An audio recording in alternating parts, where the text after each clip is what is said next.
serie se va a titular Las guerras y Dios. Las guerras y Dios. Es el inicio de esta serie. Muy bien. Estábamos comentando que termina la pandemia y comenzamos a escuchar una invasión rusa contra la nación de Ucrania. Esta invasión de Rusia contra Ucrania nos ha puesto a todos los que estamos interesados en estudiar las profecías de los últimos tiempos, porque todo está aquí en la Biblia, que la forma como se está llevando a cabo esto efectivamente nos habla que se está desarticulando el mundo. Las naciones están completamente desarticuladas, y lo interesante de todo esto es que la Biblia profetizó hace 2700 años una invasión en el capítulo 38 y 39 del libro de Ezequiel en el Antiguo Testamento.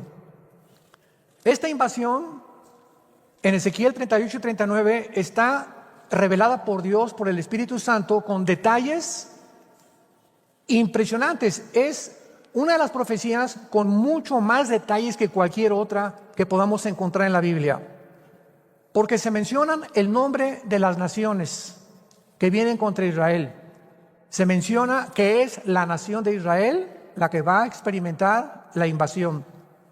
Se menciona las condiciones en las que Israel tiene que encontrarse cuando esta invasión tome lugar.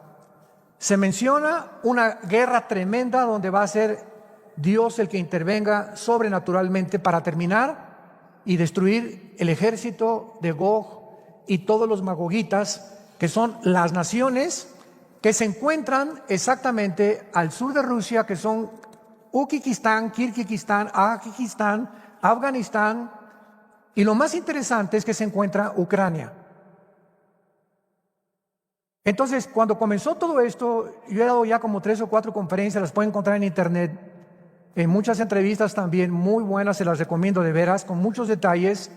Expliqué claramente, desde que comenzó esto, que nunca Putin iba a abandonar Ucrania. Ucrania siempre, desde hace más de 2 siglos, ha sido rusa. Casi todos los primeros premiers y ministros de Rusia han nacido en Ucrania, a excepción de Gorbachev, casi Nikita Khrushchev, todos los demás han nacido en Ucrania. O sea, Ucrania es rusa desde el inicio, pero Ucrania forma parte de los magogitas, que se encuentra en Ezequiel 38. Y todo lo que es la región de Magog es la región del Mar Caspio, del Mar Negro y de las naciones del oriente de Europa, que son Lituania, Estonia, Finlandia, todas las naciones del Mar Báltico. Toda esa zona de la Euroasia y del oriente de Europa era la zona geográfica de los magogitas. En la Biblia no encontramos nombres como Rusia, pero sí encontramos nombres como Irán, que aparece con el nombre de Persia en esta invasión. Y en 1935 se le cambió el nombre a la República de Irán, en el 79 a la República Islámica de Irán. Entonces sabemos que Persia es Irán, porque es claro que se le cambió el nombre, pero ¿cómo sabemos que es Rusia la que va a venir en contra de Israel? Porque la Biblia nos muestra claramente que Magog es esa zona de las repúblicas. Cuando se dividió Rusia en 1991 y el comunismo cayó, todas estas 15 repúblicas se convirtieron en independientes, que son las que les acabo de mencionar: Uzbekistán, Kazajistán, Kirguistán, etcétera, etcétera. Y todas estas naciones forman parte de Magog. Entonces, el hecho que Putin ahora se haya sentido amenazado por la OTAN, la Organización del Tratado del Atlántico del Norte, que se formó en 1949 para evitar el comunismo en Europa, y el hecho que la OTAN no haya respetado anteriormente el tratado que hizo en el Pacto de Varsovia, y el cual confirmó Gorbachev, de que la OTAN no iba a avanzar ya hacia las naciones del Oriente cercanas a Rusia, hizo que este presidente de Rusia se sintiera amenazado. Mandó 125,000 soldados para rodear Ucrania, porque si ponía la OTAN, que es el ejército de Europa, si la OTAN y Europa ponían misiles apuntando a Moscú en Ucrania, llegaba el fin de Rusia. Y es exactamente como si escucháramos que Rusia pone misiles en México, en Puerto Rico y en Cuba apuntando a Estados Unidos. Estados Unidos no se va a quedar cruzado de brazos, va a reaccionar. ¿Por qué? Porque se sentiría amenazado, ya que un misil apuntando a Rusia no tardaría más que 4 minutos en destruir completamente 5 ciudades de Rusia. Entonces hay un conflicto de intereses y de la perspectiva tanto geopolítica como militar, como también desde el punto de vista social. Pero este hecho de que ya nos encontremos en este punto de la historia, donde ya las naciones de esta futura invasión están ya perfilándose para poder realmente llegar a Israel, y ahora que Estados Unidos ya no puede conseguir el petróleo de Rusia, ni Europa tampoco, ni el gas, ni los fertilizantes, ni el grano que Rusia provee a Europa, increíble que el nuevo gobierno de Estados Unidos le esté pidiendo ayuda a Venezuela y le esté pidiendo ayuda a Irán para que puedan suplir el gas y el petróleo que ya Rusia no puede proveer. Entonces, al unirse a Estados Unidos y renovar el pacto que había el expresidente Trump hecho con Irán, de que no se les iba a permitir continuar produciendo el uranio 35 en las centrifugadoras para la bomba atómica, el nuevo presidente de Estados Unidos, Joe Biden, acaba de declarar que él quiere renovar este pacto para hacerlo favorable y descongelar los millones de billones de dólares que habían congelado a Irán para que no continuara construyendo la bomba atómica. ¿Qué nos habla esto? Que Irán ahora va a estar fortalecido. Irán es el lugar geográfico que produce más terrorismo en el mundo. El más grande grupo terrorista es Hezbollah. Hamas, los yudis y todos aquellos que forman parte alrededor, que sostiene Irán, que se encuentran en el Líbano. Por eso el Líbano ahorita está quebrando económicamente de una forma tremenda. Y ahora todos estos grupos terroristas aunados con Afganistán, que está casi en frontera con Rusia, que son los talibanes, Al-Qaeda e ISIS, se encuentran controlando el Medio Oriente y no tardan en apoderarse y de entrar a la nación de Israel. El foco central es Israel, es el centro de las profecías en la Biblia. Y no porque los judíos sean mejores que los árabes, porque los dos son semitas.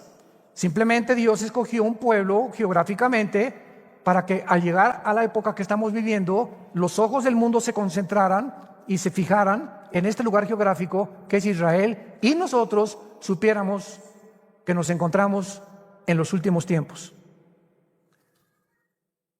¿Cuál es la razón por la cual desde que Caín mató a Abel, de acuerdo al Instituto para la Investigación de la Paz, en Estocolmo, Suecia, de los casi 6,000 años de historia que llevamos, han habido 25 años de paz? En 6,000 años de historia, la raza humana no ha experimentado más que 25 años de paz. O sea, toda la historia humana son guerras, revoluciones, tribu contra tribu, nación contra nación. Llegamos al siglo XX que 2 guerras mundiales, pero la historia humana se encuentra completamente llena de guerras unos contra otros, blancos contra negros, judíos contra árabes, italianos contra franceses, ingleses contra australianos. Y el problema es el siguiente, y es el que quiero tratar. ¿Qué le pasa al ser humano? ¿Cuál es la razón? Imaginemos que viene un extraterrestre de Marte y se asoma a la Tierra y nos ve a través de la historia como perros y gatos, matándonos unos a otros continuamente, con una violencia impresionante. O sea, ¿por qué no podemos en este planeta vivir juntos? Este problema va mucho más allá de lo social, de lo psicológico, porque a través del tiempo la historia nos muestra que ha habido personajes, como los voy a mencionar, que han tratado de poder diagnosticar cuál es el problema del ser humano por lo cual no podemos vivir en paz. teniendo un mundo tan hermoso, las cataratas del Niágara, México siendo una nación preciosa en minerales, en playas, en turismo, naciones en Europa como la Riviera Francesa, Italia hermosísima con todo. ¿Por qué no podemos vivir en un mundo donde todos pudiéramos disfrutar, cada nación vivir en paz y colaborar unos con otros? Pero tiene que llegar el punto en el que si Cristo no interviene, dice la Biblia, que acabaríamos autodestruyéndonos. Entonces vamos a partir de este punto. La Biblia, este maravilloso libro que tengo en mis manos, diagnostica al ser humano como un ser autodestructivo. Somos seres autodestructivos. ¿Por qué fumas? ¿No sabes que los alvéolos pulmonares, tu garganta, el esófago, la lengua, todo está contaminándote y estás reduciendo a la mitad tu vida? ¿Qué? ¿No has leído en las cajetillas que dice este producto no sirve para la salud? ¿Por qué después del conocimiento que tú tienes de que te estás envenenando literalmente, lo sigues haciendo? Y la respuesta es, la persona te contesta y te dice, no sé, pero me gusta. Somos autodestructivos. ¿Que no sabes que el alcohol destruye tu hígado, tu páncreas, que puede causarte problemas gravísimos, abandonar tu trabajo, abandonar tu esposa y tus hijos? ¿Por qué sigues emborrachándote, Pancho? No, Chepo. No sé, pero me gusta, ¿verdad? Y hay algo en mí que lucha dentro de mí, que yo sé que está mal, pero lo sigo haciendo. Hay una fuerza o un poder dentro de los seres humanos de maldad que nos jala para hacer cosas que no queremos hacer. Y muchas veces las cosas que no queremos hacer y las hacemos, nos arrepentimos. Y nos damos cuenta que eso que hicimos estaba mal, pero ya lo hicimos. Veamos en el libro de Jeremías, en el Antiguo Testamento, porque para poder entender las guerras, para poder entender por qué somos como somos y por qué vamos a terminar en una tercera guerra mundial, que por cierto no es la de Ucrania ni la de Rusia, faltan 2 o 3 guerras más para el Armagedón. Tenemos que entender la naturaleza del ser humano, porque tenemos que partir del punto de quién produce las guerras, nosotros, ¿verdad? ¿Cuál es el problema que tenemos? Que no podemos vivir en paz y que continuamente estamos, repito, como perros y gatos dentro del mismo hogar. El esposo contra la esposa contra el esposo, los hijos contra los padres contra los hijos, los ciudadanos contra el gobierno contra los ciudadanos. Es un conflicto tremendo que existe en la naturaleza humana. William Shakespeare, el gran dramaturgo inglés, dijo, es el defecto natural del ser humano. Sigmund Freud, el padre de la psicología moderna, dijo, el problema humano se encuentra en su medio ambiente y en su sexualidad infantil. Carlos Marx, antes de Freud, dijo, 1850 aproximadamente, en su libro, que hizo, bueno, de todos los tomos que él escribió, Marx escribió, el problema del ser humano es la lucha de clases. Mientras el capitalismo raye en la avaricia, no va a poder dejar vivir a los pobres. Entonces, la clase proletariada tiene que terminar con la clase burguesa, y con esta lucha de clases, cuando el proletariado derribe a los capitalistas y a los explotadores, el mundo vivirá en paz. Para él el problema era de carácter económico. Y así podemos seguir buscando opiniones de escritores, filósofos, dramaturgos, que jamás podrían descubrir el problema del ser humano. Porque ¿quién es el que nos conoce y quién fue el que nos creó? Dios. Y nos dejó este libro maravilloso para que pudiéramos comenzar a conocernos. Cuando invitamos a Cristo a nuestra vida, porque al entrar Cristo a tu vida, se nos caen las vendas, el Espíritu Santo nos comienza a quitar todas las tenebrosas y las ideas y tinieblas que invaden nuestra mente. Vamos a verlo claramente y comenzamos a ver el panorama más claramente. Y podemos comenzar a entendernos. Y cuando nos comenzamos a entender por qué hacemos lo que hacemos, estamos ya a punto de poder comenzar a luchar contra el enemigo más grande que existe contra nosotros, que somos nosotros mismos. Tu enemigo más grande no es tu esposa, no son tus padres, no es tu esposo, no es el comunismo, no es el gobierno. El enemigo más grande de nosotros está dentro de nosotros. Como escribió un filósofo alemán, el hombre es el lobo del hombre.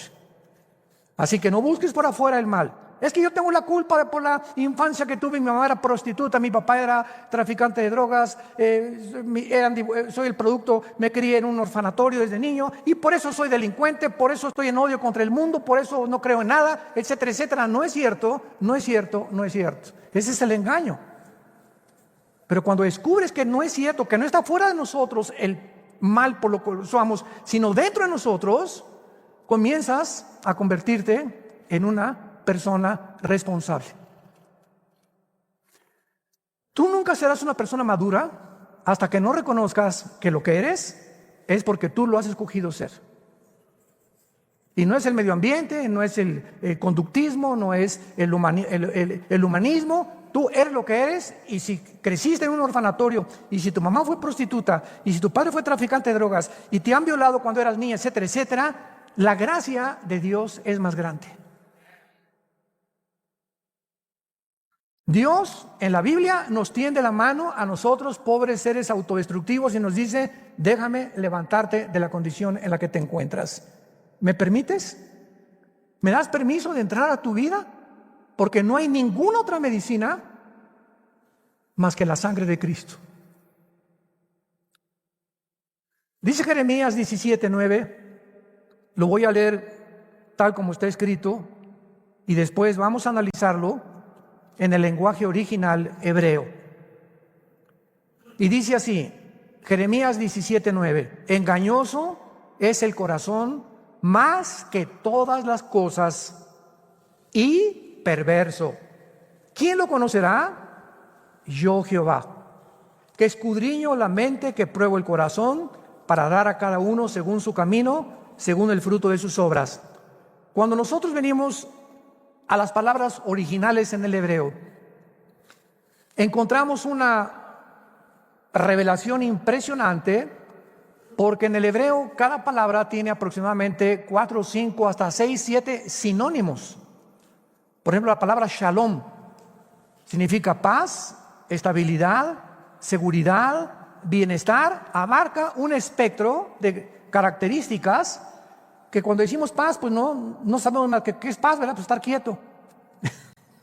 O no meterme con nadie, es estar en paz, ¿no? Pero cuando ya entramos al original y estudiamos la Biblia, que es maravillosa, descubrimos como lo que vamos a descubrir ahorita. A los que les interese, apunten lo siguiente. La palabra engañoso es la palabra griega akov, A-Q-O-B de Víctor, akov, engañoso, que significa chueco o torcido.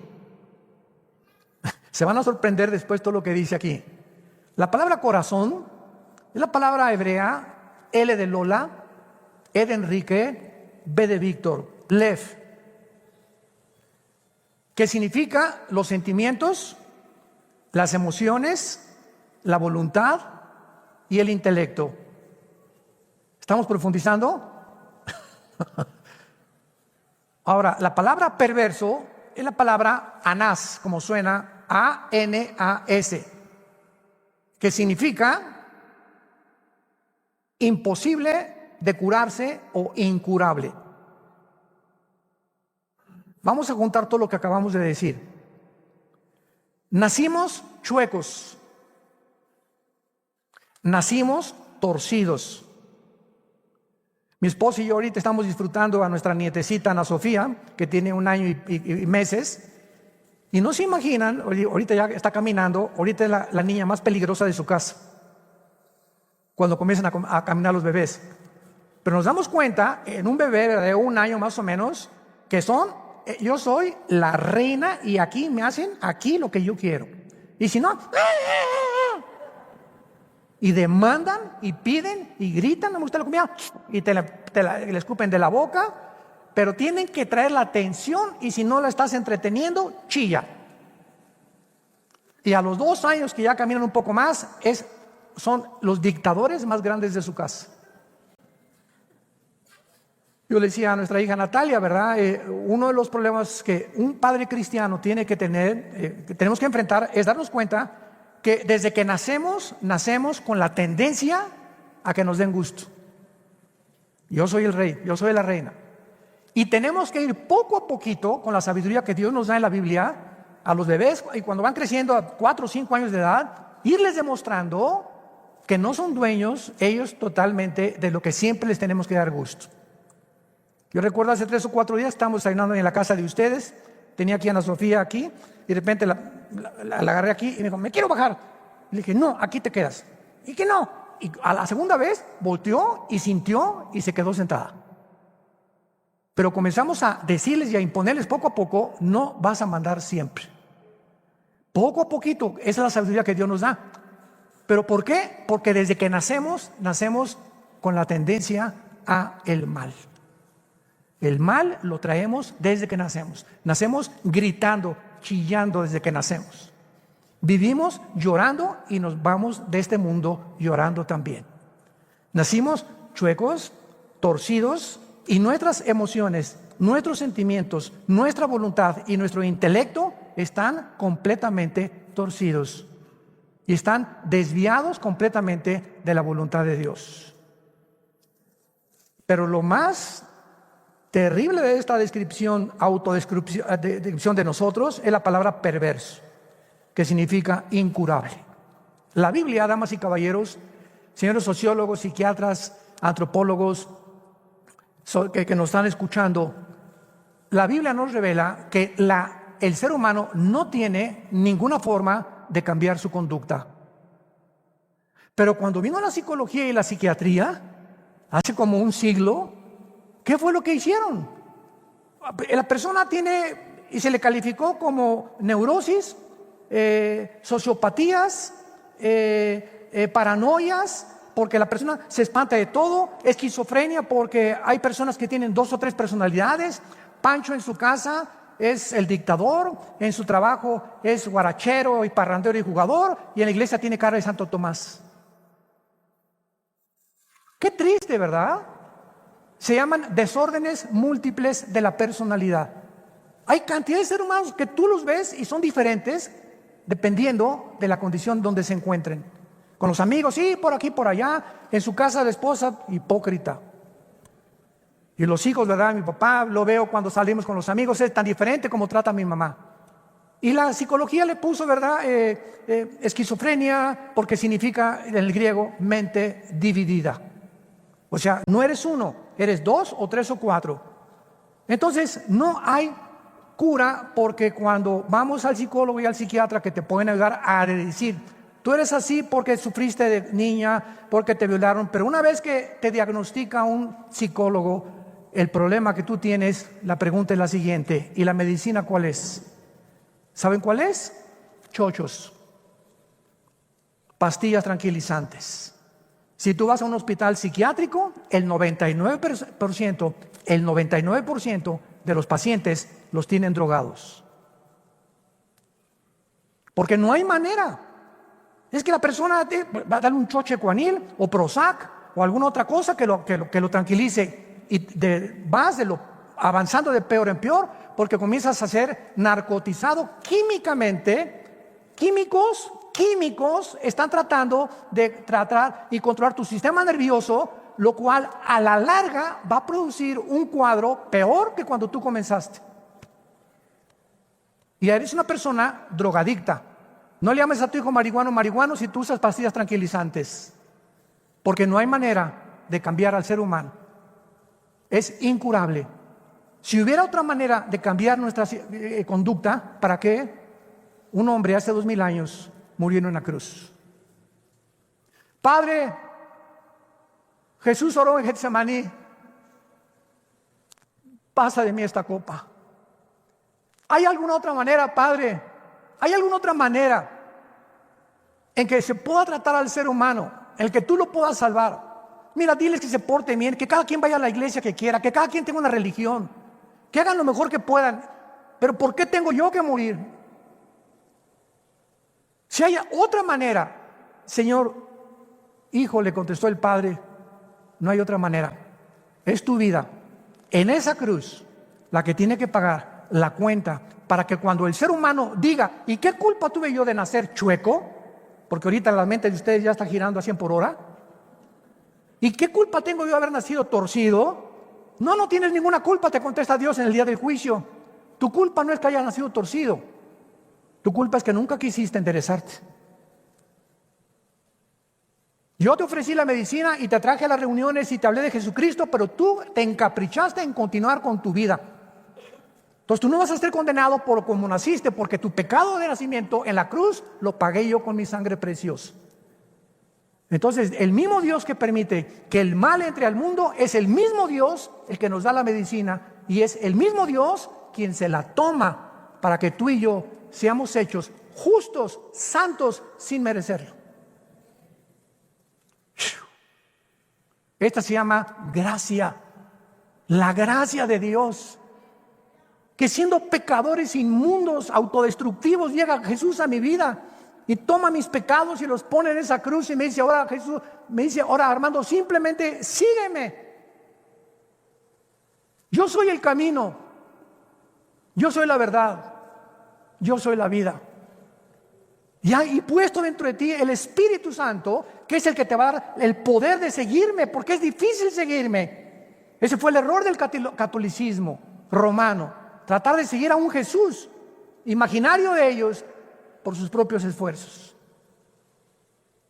¿Y qué hacían? Pues se agarraban la penca, ¿verdad? Y chicotazos, y soy un pecador, esto y el otro, dormir en una cama de piedra, no voy a tener dinero, voy a vender todo. Tratar de hacer algo para ser aceptados por Dios. Y la Biblia dice, en la cruz Dios lo hizo todo.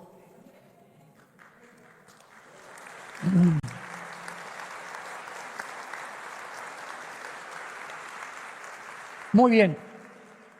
Este estado en que nacimos y esta pecaminosidad en la que nacimos de autodestrucción es la razón de los gobiernos. Dios tuvo que formar, primero fueron tribus, patriarcados, ciudades-estados, y después se formaron las naciones a través de la historia. Pero es esta pecaminosidad la que ha creado la necesidad de controlar el mal y la conducta humana pecaminosa a través de los gobiernos civiles. Entonces, el hecho que haya gobiernos es precisamente porque el ser humano es anárquico por naturaleza. Imaginémonos que mañana amanece Toluca sin semáforos. Va a haber 50 accidentes. Y yo paso primero, y yo esto y el otro.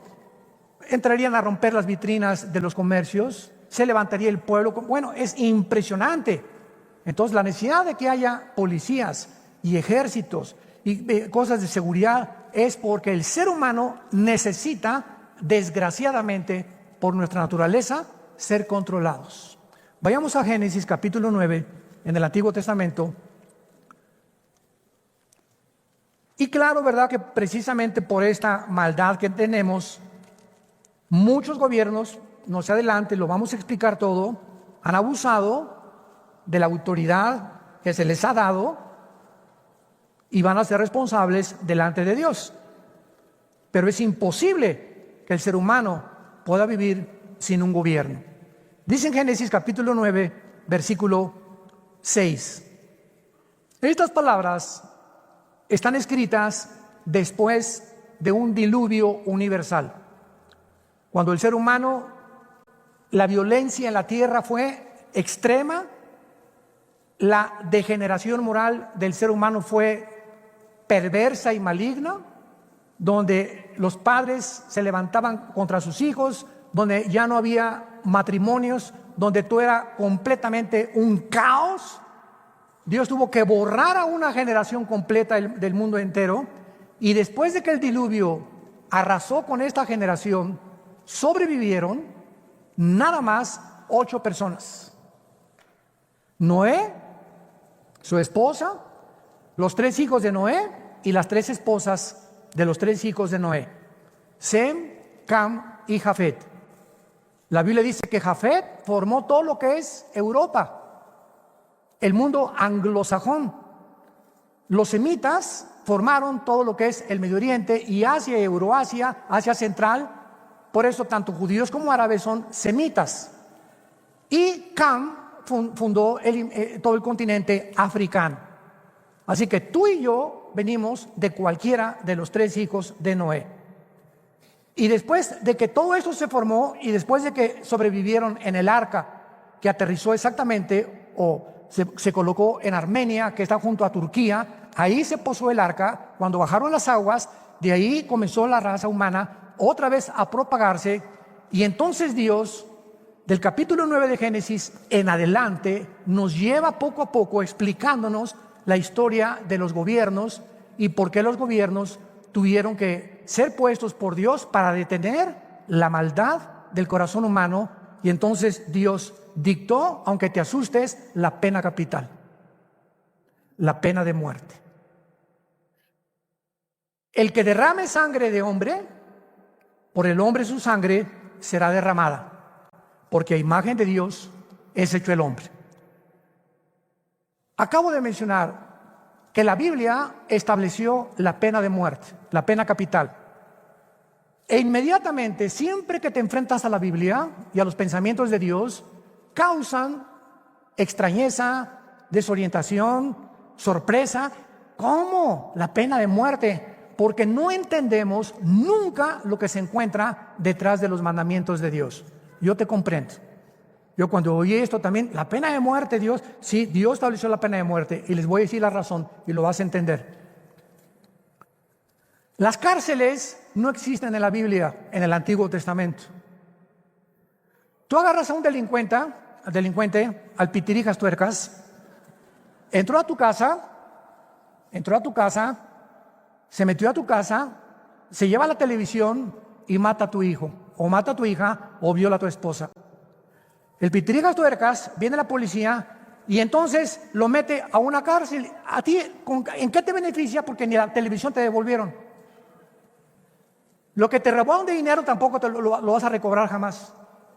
Y tú crees, escúchame esto, que 75 años u 80 años que es verdad lo máximo que se le puede dar a una persona a condenar, aunque ahí pasan de 300, 400 años, ¿tú crees que eso va a compensar la vida de tu esposa? Aunque estuviera 500 años, nunca la vida del pitirijas podría compensar la vida de mi esposa más que su propia vida. Lo que Dios nos quiere dar a entender es que la vida es tan preciosa para Dios que no hay nada que pueda compensar ni pagar matar a otra persona más que la sangre del que lo mató. Ni 80 años de cárcel pueden ser suficientes para compensar la vida y la sangre que fue derramada. Entonces, si tú matas a alguien, tú vas a pagar con tu propia vida, porque tú quitaste una vida y tu vida es a imagen hecha semejanza de Dios. Es lo único que puede compensar, para que ustedes lo entiendan, el valor tan grande de la vida humana delante de Dios. ¿Por qué a través de los tiempos la pena de muerte fue claramente sacada de muchos lados? Porque vinieron gobiernos voraces que hacían cacería de brujas, aprovechaban la pena de muerte para vengarse de todos sus enemigos, comenzando con el Vaticano. El Vaticano, ¿verdad? Llegó el momento en que tenía el control de Europa por 18 siglos y mandó una orden, salió el Vaticano a Torquemada, en España, que todas las personas que no aceptaran que la iglesia es la única y que es Roma la que perdona pecados, a la hoguera. Pero no solamente a la hoguera, sino que los torturaban, los abrían de piernas, los arrastraban en caballos, les quemaban el pelo a las mujeres, les quemaban los senos. Todas estas cosas que, bueno, no se pueden ni siquiera mencionar, cámaras con clavos donde los iban metiendo poco a poquito. Todos estos horrores, simplemente porque una organización religiosa se adjudicó el derecho de que tú tienes que seguirme y yo solamente te puedo perdonar a costa de tu vida. Entonces, el hecho que la autoridad haya sido abusada no implica, ¿verdad?, que lo que se encuentra detrás es más sabio que lo que podemos imaginarnos. En Texas, por ejemplo, el estado de Texas y Florida, donde hay pena de muerte todavía, ninguna persona se atreve a matar a un policía. Y si lo hacen, lo piensan 5 veces antes.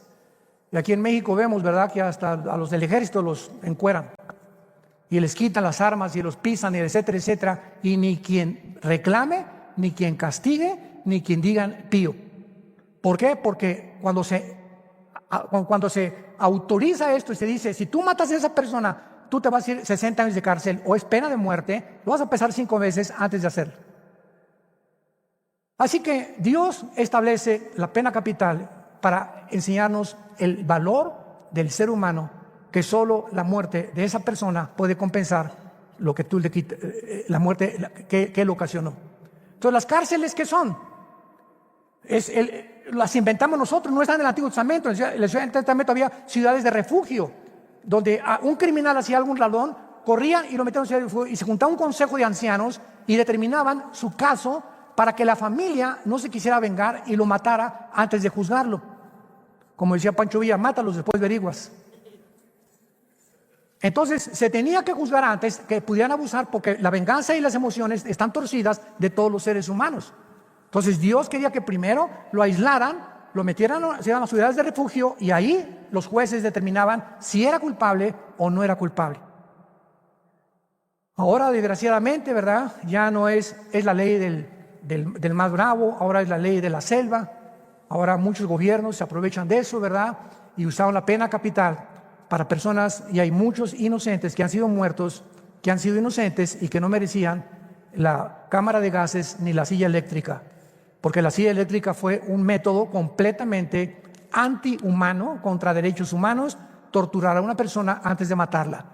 La forma más fácil de la pena de muerte es por fusilamiento. Paz 5 o 6, la persona no siente nada, cae muerta inmediatamente. Pero cámara de gases y silla eléctrica se pasaron de la raya en la crueldad que los seres humanos tenemos en el corazón.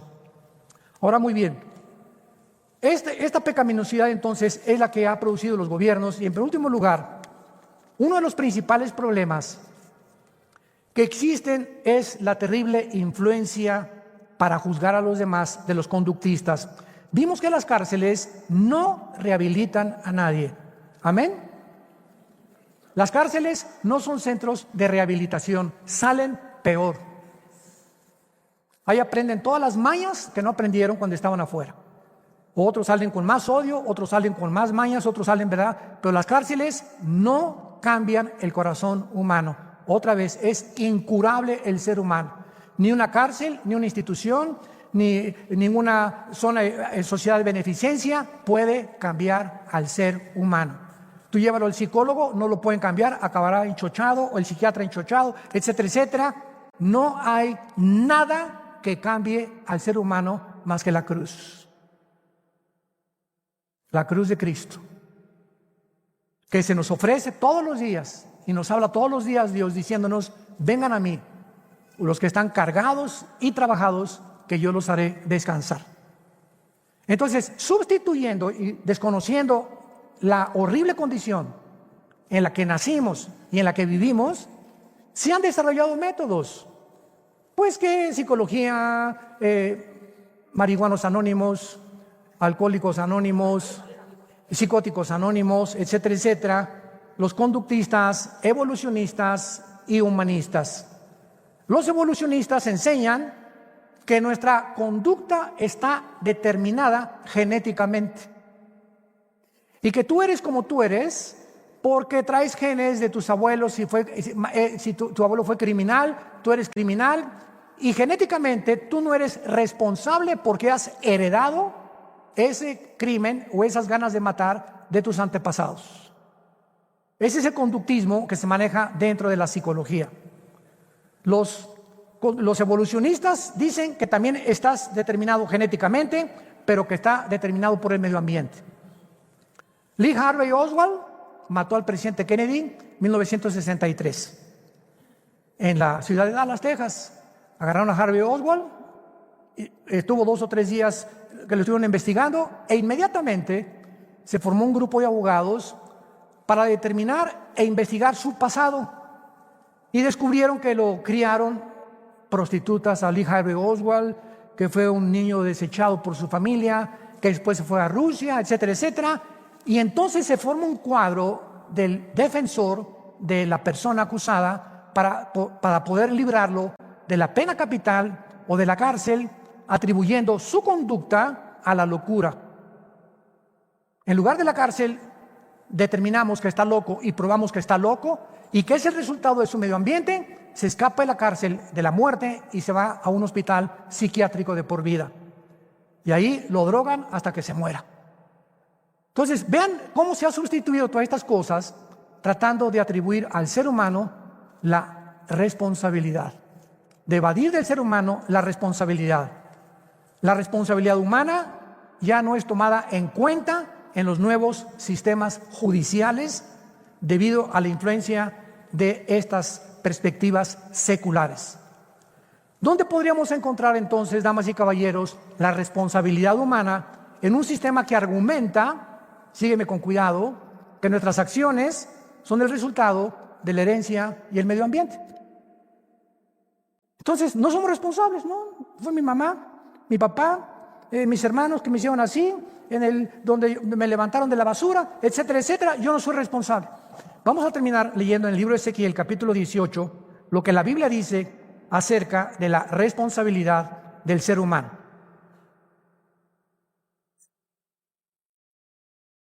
El ser humano, de acuerdo a la Biblia, tú y yo somos responsables de nuestra conducta. Ni tu papá, ni tu mamá. Dime lo que quieras de tu papá, dime lo que quieras de tu mamá, dime lo que quieras si te violaron cuando eras niña, cuando eras joven.